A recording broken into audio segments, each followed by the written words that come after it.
हरे कृष्ण, राधे राधे भक्तों, आप सभी का स्वागत है आपके अपने चैनल पर संदीप भक्ति ज्ञान गंगा में। भक्तों, आज की इस वीडियो में मैं आप सभी को पूर्णिमा और अमावस्या दो बहनों की कहानी सुनाऊंगी। और अगर ये आपको कहानी पसंद आई तो कमेंट बॉक्स में राधे राधे जरूर से लिखें। साथ ही अगर आपने मेरे चैनल को सब्सक्राइब नहीं किया है तो सब्सक्राइब कर लीजिएगा और बेल आइकन की घंटी को भी ऑन कर दीजिएगा ताकि मेरे वीडियोस के नोटिफिकेशन आप सभी को सबसे पहले मिले। तो अब मैं ये कहानी सुनाती हूँ। कहानी इस प्रकार से है। एक राज्य में एक राजा और एक रानी रहते थे, जिनकी 4 संतानें थी, 2 लड़के और 2 लड़की। एक लड़की का नाम पूर्णिमा तथा दूसरी लड़की का नाम अमावस्या था। पूर्णिमा घर के कामों में निपुण थी और घर का पूरा काम करती थी और भगवान की पूजा अर्चना भी किया करती थी। इसके अतिरिक्त वह गौ माता की सेवा भी किया करती थी और उसकी दूसरी बहन अमावस्या ना ही घर का कोई काम करती थी, ना ही भगवान की पूजा अर्चना करती थी और ना ही गौ माता की सेवा करती थी। पूर्णिमा सर्वगुण संपन्न थी, फिर भी राजा और रानी अपने दोनों बेटों तथा पुत्री अमावस्या को ही प्यार किया करते थे और वह पूर्णिमा से प्यार नहीं करते थे, उसके साथ भेदभाव करते थे। राजा के चारों पुत्र और पुत्री धीरे धीरे बड़े हो रहे थे। जब वे बड़े हो गए, राजा ने अपने दोनों पुत्रों का विवाह योग्य कन्याओं के साथ कर दिया। इसके बाद रानी ने राजा से कहा कि अब दोनों पुत्री विवाह के योग्य हो गई हैं और इन दोनों का विवाह भी करा दो, लेकिन पुत्री अमावस्या का विवाह किसी बड़े खानदान में कराना और पूर्णिमा का विवाह किसी गरीब परिवार में कराना, क्योंकि पूर्णिमा को केवल भगवान की पूजा पाठ करना ही पसंद है और गाय की सेवा करना पसंद है। अब रानी ने राजा को दोनों पुत्रियों का रिश्ता तय करने के लिए भेज दिया। राजा ने अपने पड़ोसी राज्य में जाकर वहां के राजा के पुत्र से अमावस्या का रिश्ता तय कर दिया और वहीं पास के गांव में जाकर एक गरीब परिवार के लड़के से पुत्री पूर्णिमा का रिश्ता तय कर दिया। यह सारी बात जाकर राजा ने अपनी रानी से बताया तो रानी यह सोचने लगी कि अब देखते हैं भगवान इसकी मदद कैसे करते हैं। यह बहुत ही पूजा पाठ करती है और भगवान में मग्न रहती है। पूर्णिमा का भाई और उसकी भाभी पूर्णिमा से बहुत प्यार करते हैं, क्योंकि पूर्णिमा उनके घर के कामों में उनका साथ देती है और कामों में उनका हाथ बटाती है। और यही उनकी दूसरी बहन अमावस्या उन पर अपना रोब जमाती है और घर का कोई कार्य नहीं करती है। कुछ समय बीत जाने के बाद दोनों पुत्रियों का विवाह हो जाता है। राजा और रानी की विवाह के बाद अपनी दोनों पुत्रियों को विदाई देते हैं। विदाई देते समय राजा और रानी पुत्री अमावस्या को बहुत सारा धन और दौलत देकर विदा करते हैं और पूर्णिमा को भी कुछ भी नहीं देते, खाली हाथ अपने घर से विदा करते हैं। इसके बाद दोनों बहनें अपने ससुराल को चली जाती हैं।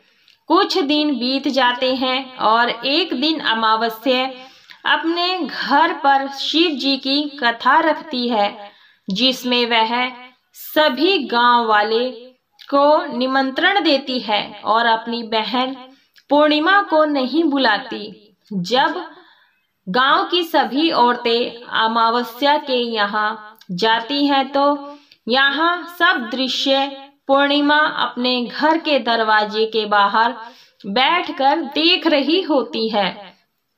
तब वहां से गुजर रही औरतें पूर्णिमा से कहती हैं कि तुम्हारी बहन के यहाँ शिव जी की कथा रखी है, क्या तुम नहीं चलोगी? पूर्णिमा ने कहा, मुझे निमंत्रण नहीं आया है, मैं नहीं जा सकती। सभी गांव की औरतों ने पूर्णिमा से कहा, बुलाया नहीं तो क्या हुआ, भगवान शिव की कथा है, तुम हमारे साथ चलो। गांव की सभी औरतों की बात मानकर पूर्णिमा भी उनके साथ भगवान शिव की कथा में अमावस्या के साथ चली जाती है। जब अमावस्या की नजर पूर्णिमा पर पड़ती है तो वहां कहती है कि तुम यहाँ कैसे चली आई, मैंने तो तुम्हें बुलाया नहीं था। खैर कोई बात नहीं, अब तुम आ ही गई हो तो चुपचाप बैठी रहना। और यह कहते हुए अमावस्या ने पूर्णिमा की गरीबी का भी मजाक उड़ाया। पूर्णिमा की आंखों में आंसू आ गए और रोते रोते मन ही मन में पूर्णिमा भगवान शिव से विनती करती है, हे भगवान, क्या पूजा पाठ करना गलत है? गौ माता की सेवा करना गलत है? आखिर मेरी गलती क्या है? आप मुझ पर अपनी कृपा दृष्टि कब बनाएंगे? पूर्णिमा बार बार भगवान शिव से यही कहती रहती। इतने में शिव कथा पूरी हो जाती है और अमावस्या भगवान का प्रसाद बांटने में लगती है। वह सभी लोगों को प्रसाद दे देती है, लेकिन पूर्णिमा को वहां प्रसाद नहीं देती। पूर्णिमा बिना प्रसाद के ही अपने घर लौट जाती है। रास्ते में वह यहाँ सोचते हुए चलती है कि यदि उस बच्चे उससे कथा का प्रसाद मांगेंगे तो वह उन्हें क्या जवाब देगी। उसने सोचा था कि वह अपने मायके, अपने भाई और भौजाई के यहाँ जाएगी और वहां जाते हुए वहां बच्चों के लिए कुछ लेकर जाएगी। ऐसा सोचते हुए वहां अपने घर वापस लौट आई। घर वापस लौटकर आने के बाद वह अपने पति और बच्चों से कहती है कि वह अपने मायके जा रही है। पति ने कहा ठीक है, और कुछ समय के बाद पूर्णिमा अपने मायके के लिए रवाना हो गई। चलते चलते रास्ते में एक चबूतरा आया जिस पर तुलसी का पौधा लगा था। उस चौधरी पर एक बुढ़िया अम्मा बैठी हुई थी। वहां कोई और नहीं, साक्षात तुलसी माँ थी। उस बूढ़ी माता ने पूर्णिमा से कहा, बिटिया तुम कौन हो, कहाँ जा रही हो? पूर्णिमा अपना परिचय देती है। परिचय देने के बाद बूढ़ी औरत ने पूर्णिमा से कहा कि यहाँ तुलसी का पौधा सूख रहा है, इसमें थोड़ा सा पानी डाल दो और इस चबूतरे की सफाई कर दो, जिससे मुझे थोड़ी ठंडक मिलेगी। पूर्णिमा ने कहा ठीक है माँ, मैं तुलसी में पानी डाल देती हूँ और यहाँ की सफाई भी कर देती हूँ। पूर्णिमा ने साफ सफाई करने के बाद बूढ़ी अम्मा को भी नहला दिया और बूढ़ी अम्मा की सेवा की, उनके पैर दबाए और बूढ़ी अम्मा से कहा कि माँ जी और बताइए मैं आपकी क्या सेवा करूं, और कोई काम है तो बता दीजिए, मैं कर दूंगी। बूढ़ी अम्मा ने कहा कुछ नहीं, अब तुम जाओ और वापस आते समय मुझसे मिलते हुए जाना। पूर्णिमा ने बूढ़ी अम्मा से कहा ठीक है अम्मा जी, मैं जाती हूँ, वापस आते वक्त आपसे मिलते हुए जाऊंगी। कुछ समय आगे चलने के बाद एक शिव मंदिर आया। वहां पर उसे एक बूढ़े बाबा मिले जो मंदिर के बाहर बैठे हुए थे। वह कोई और नहीं, साक्षात भोलेनाथ थे। उन्होंने पूर्णिमा से कहा कि जा रही हो बेटी, तुम कौन हो? तब पूर्णिमा ने अपना परिचय दिया। फिर उस बूढ़े बाबा ने पूर्णिमा से कहा इस चबूतरे की और मंदिर की सफाई कर दो। तब पूर्णिमा ने मंदिर की और चबूतरे की साफ सफाई कर दी और वहां पर पूजा पाठ अर्चना भी की। और साफ सफाई पूजा अर्चना करने के बाद उन्होंने बूढ़े बाबा को भी नहला दिया और उनसे कहा कि बाबा और कोई काम हो तो बताइए। तब बूढ़े बाबा ने कहा, नहीं बेटी, अब तुम जाओ और वापस आते वक्त मुझसे मिलते हुए जाना। पूर्णिमा ने कहा, ठीक है बाबा, मैं जाती हूँ, वापस आते हुए आपसे मिलते हुए जाऊंगी। आगे चलते चलते कुछ दूर चलने के बाद पूर्णिमा को एक काली जी का मंदिर दिखा। वहां भी एक बूढ़ी अम्मा चबूतरे पर बैठी हुई थी। उस बूढ़ी औरत ने भी पूर्णिमा से कहा कि बेटी तुम कौन हो, कहाँ जा रही हो। तब पूर्णिमा ने उस बूढ़ी औरत को भी अपना परिचय दिया और बूढ़ी औरत ने पूर्णिमा से कहा कि यहाँ पर अभी सभी पूजा पाठ करने के लिए आते हैं, लेकिन मंदिर की साफ सफाई करने के लिए कोई नहीं आता, इसलिए तुम मंदिर की और चबूतरे की साफ सफाई कर दो। पूर्णिमा ने कहा, ठीक है माता जी, और पूर्णिमा मंदिर की और चबूतरे की साफ सफाई कर देती है और पूजा पाठ भी करती है और माता जी का श्रृंगार कर देती है और उस बूढ़ी अम्मा को भी नहला देती है और बूढ़ी अम्मा के पैर दबाती है और कहती है कि सभी काम हो गए हैं माँ जी, और कोई काम हो तो बताइए। बूढ़ी अम्मा कहती है कि नहीं बेटी, अब तुम जाओ, लेकिन वापस आते वक्त मुझसे मिलते हुए जाना। पूर्णिमा कहती है ठीक है, और वह आगे चली जाती है। आगे चलते चलते एक नदी आती है, वहां पर भी एक बूढ़ी अम्मा बैठी रहती है और वहां कहती है कि बेटी तुम कौन हो और कहाँ जा रही हो और कहाँ से आई हो। उससे भी पूर्णिमा अपना परिचय देती है और बूढ़ी औरत पूर्णिमा से कहती है कि नदी पर स्नान करते तो यहाँ पर सब आते हैं, लेकिन यहाँ की साफ सफाई कोई नहीं करता है, इसलिए तुम इस किनारे पर साफ सफाई कर दो। पूर्णिमा कहती है ठीक है माँ जी, और वहाँ की साफ सफाई कर देती है और उस बूढ़ी अम्मा के पैर दबा देती है और कहती है माँ जी और कोई काम हो तो बताइए। बूढ़ी औरत कहती है कि नहीं कुछ नहीं बेटी, तुम जाओ, लेकिन वापस आते वक्त मुझसे मिलते हुए जाना। और वहां नाव में बैठकर नदी के दूसरे किनारे पहुंच जाती है और वहां अपने मायके के घर पहुंच जाती है। वहां पर पूर्णिमा के भाई और भाभी उसे देखकर बहुत खुश हो जाते हैं और वे पूर्णिमा की बहुत खातिरदारी करते हैं और उससे बहुत सारी बातें करते हैं और कहते हैं कि बच्चों को भी साथ में लेकर आती तो बहुत अच्छा होता। अब कुछ समय के बाद पूर्णिमा ने वापस अपने ससुराल जाने को कहा तो उसकी भाभी ने उसके लिए एक साड़ी दी और खिलौने में बच्चों के लिए कपड़े और खाने पीने की कुछ चीजें रख दी और कहा कि तुम बहुत दिनों के बाद आती हो।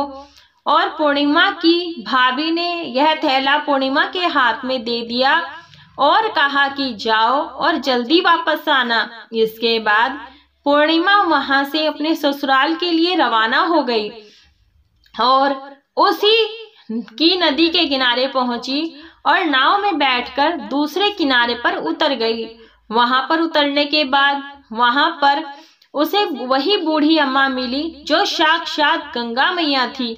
उस बूढ़ी अम्मा ने पूर्णिमा को एक थैला दिया और कहा इसे तुम अपने घर जाकर ही खोलना।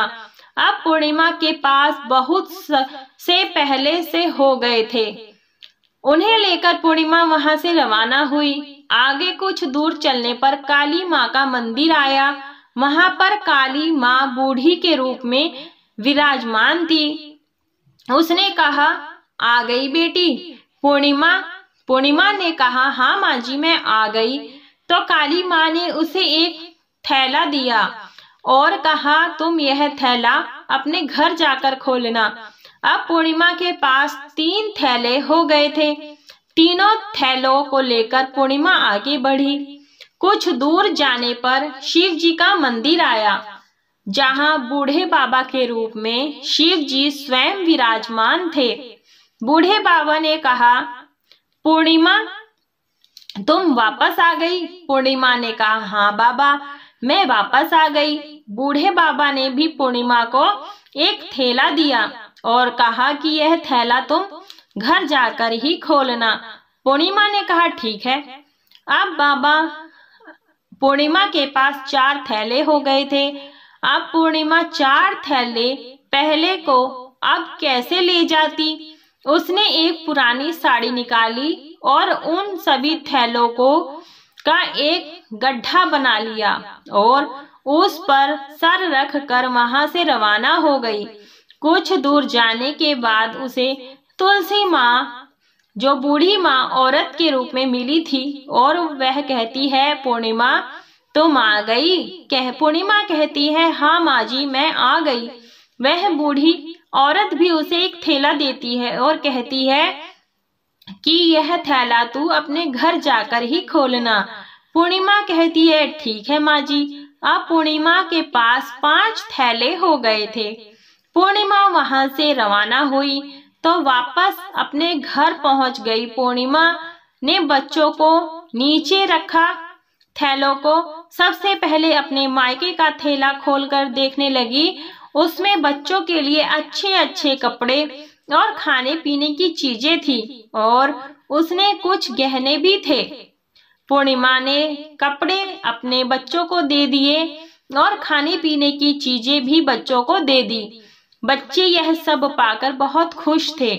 अब पूर्णिमा ने दूसरा थैला खोला जो उसे गंगा मैया ने दिया था। उसमें ढेर सारे हीरे, जवाहरात, सोना, चांदी आदि था। इसके बाद अब पूर्णिमा ने तीसरा थैला खोला तो जो उसे काली माँ ने दिया था, उसमें बहुत सारा सोना, श्रृंगार का सामान भरा हुआ था। इसके बाद पूर्णिमा ने चौथा थैला खोला जो उसे भगवान शिव ने दिया हुआ था। उसमें बहुत सारा धन संपत्ति से भरा हुआ था और बहुत सारी खुशियां भरी हुई थी। इसके बाद अब पूर्णिमा ने 5वां थैला खोला जो उसे तुलसी माँ ने दिया था। उसमें चावल, दाल और 7 प्रकार की खाने की चीजों से भरा हुआ था। अब पूर्णिमा के घर में किसी भी चीज की कमी नहीं थी। उसका घर धन धान्य से भरा हुआ था और परिपूर्ण था। अब पूर्णिमा और उसका परिवार सुख में जीवन व्यतीत करने लगा। अब पूर्णिमा के मन में विचार आया, क्यों ना शिव जी की कथा कराई जाए, और शिव जी की कथा में एक कार्यक्रम रखा। पूर्णिमा ने गांव के सभी लोगों को निमंत्रण दिया और घर घर जाकर सभी लोगों को बुलाया।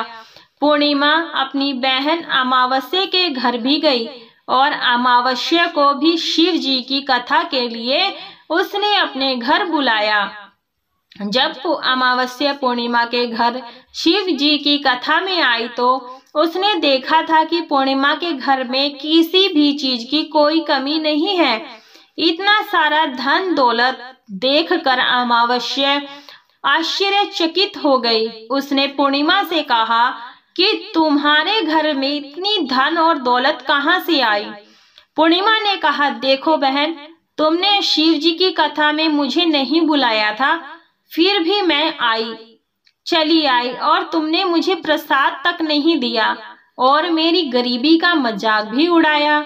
उसके बाद मैं अपने घर आई और आते हुए मन ही मन में सोच रही थी कि अपने मायके जाऊंगी और मैं अपने मायके चली गई। और जो कुछ घटना इस बीच हुई वह सभी घटना अपनी बहन अमावस्या को बताती है और अमावस्या कहती है कि तुम भी मुझे प्रसाद मत दो और मुझे डांट लो, लेकिन पूर्णिमा ने कहा कि यह तो भगवान का प्रसाद है, मैं तो सबको दूंगी और तुम्हें भी दूंगी। फिर भी अमावस्या ने प्रसाद नहीं लिया और वह सीधे अपने घर चली गई। घर जाकर अपने बच्चों से कहकर वहां अपने मायके जाने के लिए तैयार हो गई। और मायके के लिए निकल गई। उसे भी रास्ते में चलते चलते तुलसी माँ मिली, जो चबूतरे पर बूढ़ी माँ के रूप में बैठी हुई थी। बूढ़ी माँ ने अमावस्या से कहा कि बेटी तुम कौन हो, कहाँ जा रही हो? अमावस्या ने अपना परिचय दिया। बूढ़ी माँ ने कहा, बेटी यह तुलसी का पौधा सूख रहा है, इसमें थोड़ा सा पानी डाल दो और इस चबूतरे की साफ सफाई कर दो। इस पर अमावस्या ने कहा, बुढ़िया तुझे दिखाई नहीं दे रहा है कि मैं इतनी महंगी साड़ी पहन रखी है, यह गंदी हो जाएगी। ऐसा कहकर वह वहां से आगे चली गई। आगे जाने पर उसे भगवान शिव मिले, जिसे भी उसने ऐसा ही कहा। उसके बाद आगे जाने पर उसे काली माँ का मंदिर मिला, जिसमें बूढ़ी माँ बैठी थी, जिससे भी उसने यही सारी बातें उससे कही। आगे जाने पर उसे गंगा मिली, जिसे भी उसने यही सब कहा और आगे चली गई।